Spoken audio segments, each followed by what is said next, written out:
Hello po mga kahanggan! Ari nga po pala ay nung December 31. Samahan niyo po kami mag-prepare at mag-deliver ng mga orders namin ng chicken binusog para sa bagong taon. Syempre galit tayo sa pera kaya uunahin natin ang negosyo kaysa sa handa. Una nga ay nagprito muna kami ng manok. Nang maluto na nga lahat, nagsangag naman si Tito ng kanin. Habang nagsasangag nga si Tito, sabi ko nga ay ako na ang magagayat nitong mga kailangan sa pansit. Yan, hindi pa malaman kung paganon o paganon ang gayat ng sibuyas. Skip na nga natin yung sa pansit kasi nga hindi ko na-videohan. Ari na nga, nag-start na po kaming magbalot ng mga manok. Yan nga po pala yung chow fan at ito naman po yung pansit.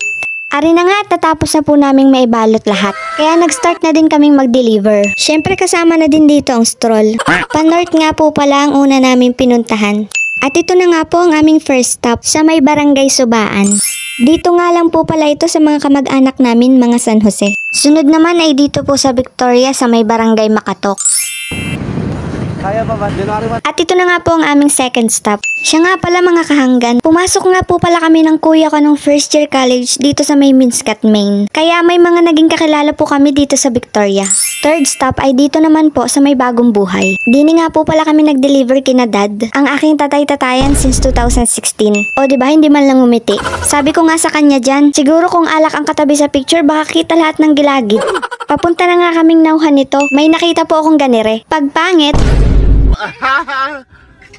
syempre walay, kainaman din.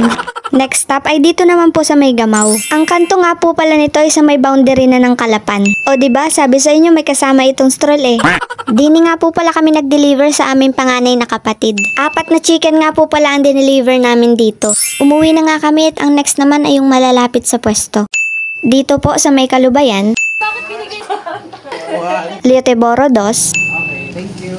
at Lioteboro 1 sa may paloob sa amin. Ginabi na nga po kami sa pagde-deliver. Papunta naman kaming south nito.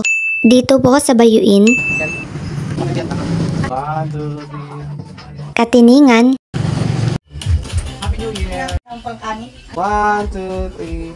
at ito na nga po ang aming last deliver sa may Katiningan pa rin. At ari na nga po sa wakas pauwi na kami. Bali 18 nga po pala lahat ng order, may deliver at pick up. Maraming salamat nga po pala sa lahat ng kahanggan natin na umorder ng chicken binusog. Siya mga kahanggan, hanggang dito na lang muna, sa susunod ulit. Bye-bye!